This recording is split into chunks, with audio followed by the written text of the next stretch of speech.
Hi, if you've been preparing for software engineering interviews or other interviews like technical interviews as well, these days system design have been asked very much.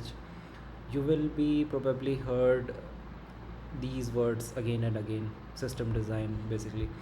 And honestly, when you first hear things like load balancer, Redis, Kafka, sharding, replication, microservice, CDN, it can feel like everyone is speaking a completely different language. You might be thinking, where do I even start? Should I learn database first? Should I learn microservices? Should I learn AWS? Or should I learn Kafka? And most importantly, what exactly I'm supposed to do when an interviewer says design WhatsApp, design YouTube, or design Uber. So in this video I'm going to simplify all of that for you. We are going to start from a completely basic application and slowly we will scale it. You will be seeing exactly why we introduce a load balancer, why we need caching, why one database eventually not enough, why we introduce replicas, queues, Kafka, CDN and other components. And by the end of this video you will have a mental framework ready that you can use to approach almost any system design problem. So let's start from absolute zero. So what exactly is system design? Before we talk about Kafka, Redis database or microservice, let's understand what system design actually means. Suppose I ask you to build a simple URL shortener, something like example.com slash there is very long URL and the systems gives you like short.ly slash abc123. That's the really short one. Now as a developer you might be immediately thinking, okay, I'll create an API, I'll create a database, I'll write some code, done. For 10 users that might be actually working perfectly, but now imagine that instead of 10 users we have 10 million users, and instead of a few requests we have thousands or millions of requests every second. Now suddenly we have very different problem. What happens if our server crashes? What happens if our database becomes overloaded? What happens if traffic suddenly increases by 100 times? What happens if one of the server can't handle all the requests? And what happens if user is located all around the world? Questions can be long, on and on. What happens if we need extremely low latency? What happens if some component of our system fails? So this is where system design comes in. System design is basically the process of deciding how different components of a software system that should work together to satisfy functional requirements, while also handling these things like scale, performance, availability, reliability. And one important thing I want you to remember is system design is not about drawing a lot of boxes. It's about understanding what problem are we solving, what constraints do we have, and what are the trade-offs are we willing to make. That's the real skill. So let's build something. Imagine we are building a simple application. A user opens our application, they send a request. That request reaches our backend process that request, and then we store or retrieve some data from our database. So our architecture initially looks something like client to server then database, very simple. And the client could be a web application, it could be mobile application, the server could be a Node.js server, and the database could be like Postgres or MongoDB. So for example, a user sends a get request to endpoint users with /123, that is the ID. And the request reaches our server, the server asks the database for user 123, the database returns the data, and the server sends the response back.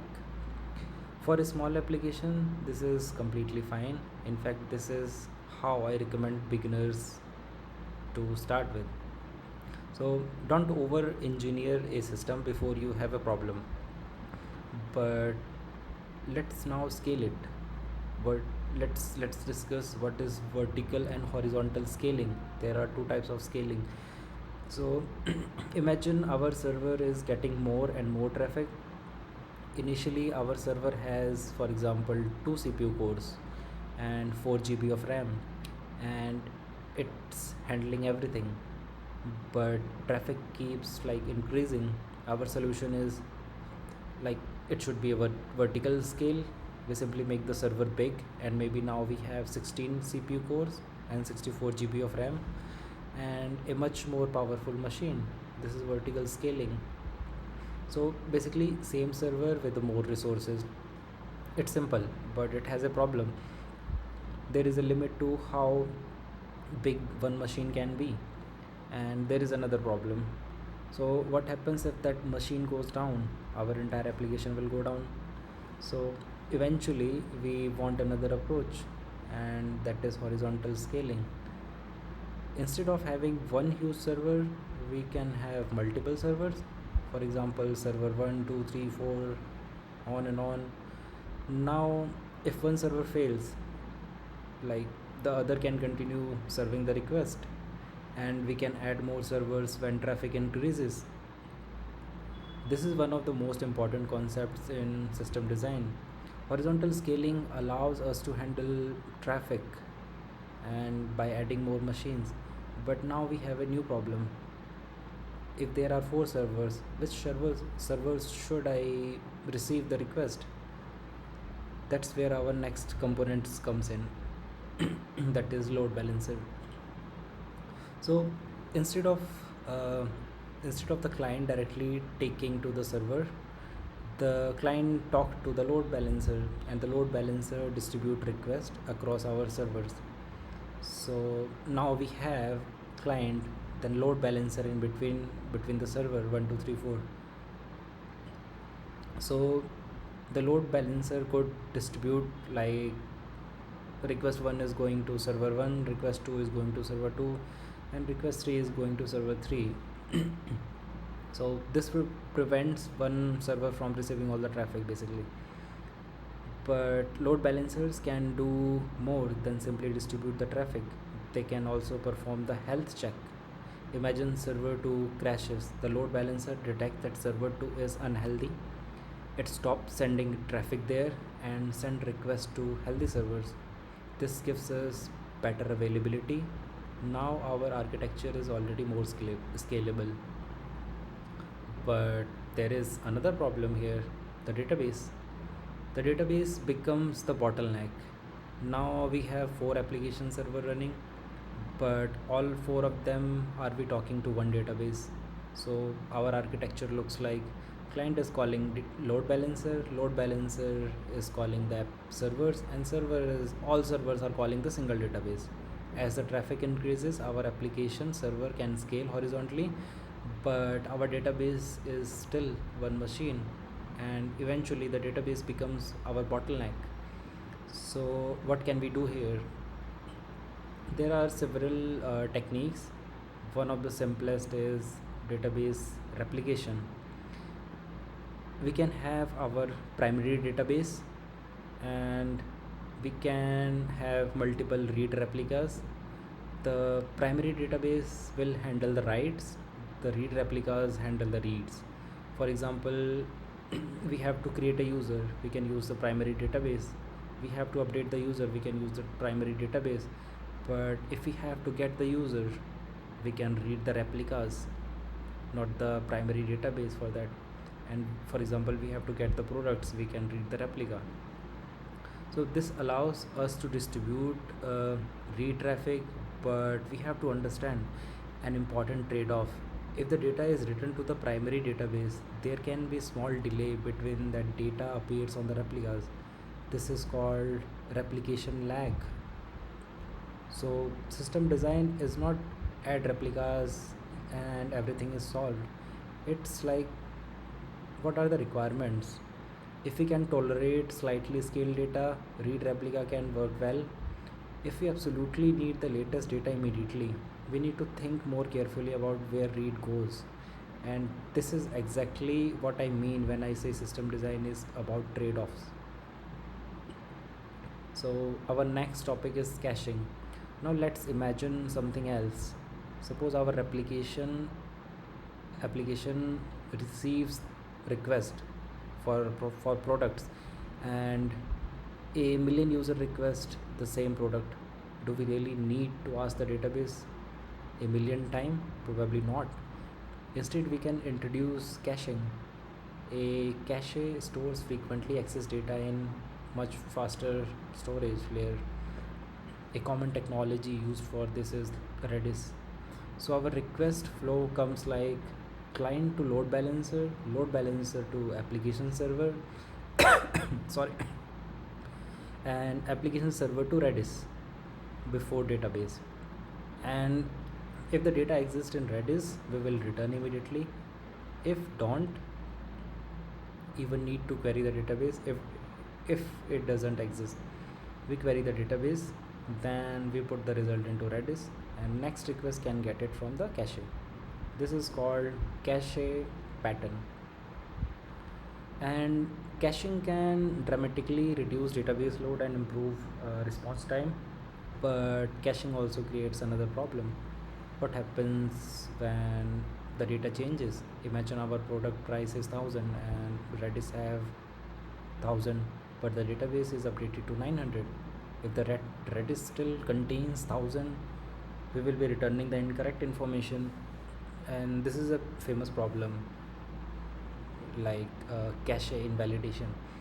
And cache invalidation is one of those problems that look simple until you actually have to build a large system. And next topic will be our asynchronous processing. Now let's introduce another problem. Suppose a user places an order. After placing the order, we need to save the order, send an email, send an SMS, send a push notification, update analytics, generate an invoice, maybe update inventory. So if our API does everything synchronously, the user might have to wait for all of these operations. This is not ideal. Instead, we can introduce a message queue. The API can process the important part and then put background tasks into a queue. For example, when we created the order, we can push to the message queue. Then workers can process like email, SMS, invoice, analytics, notification. Now the user does not have to wait for everything. This is called async processing. And when we are dealing with the very large event driven systems, technologies such as Kafka become extremely helpful. Kafka allows different services to publish and consume events. For example, order created, payment completed, user registered, video uploaded, and different services can react to those events independently. So this gives us a more loosely coupled architecture. Now we will discuss about CDN. Let's take another example. Imagine we are building system like YouTube. Users upload videos and millions of users around the world watch those videos.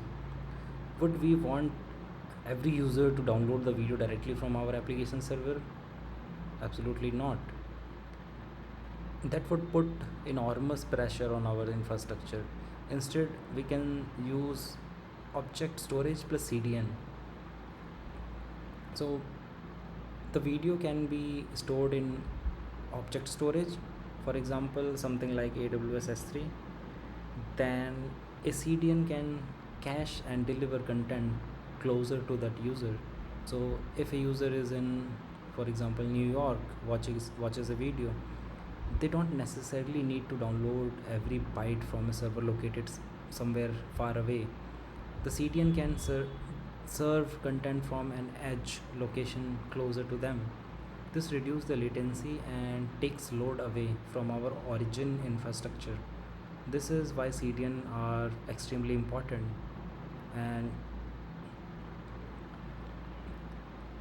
let's discuss about microservices. Now let's imagine our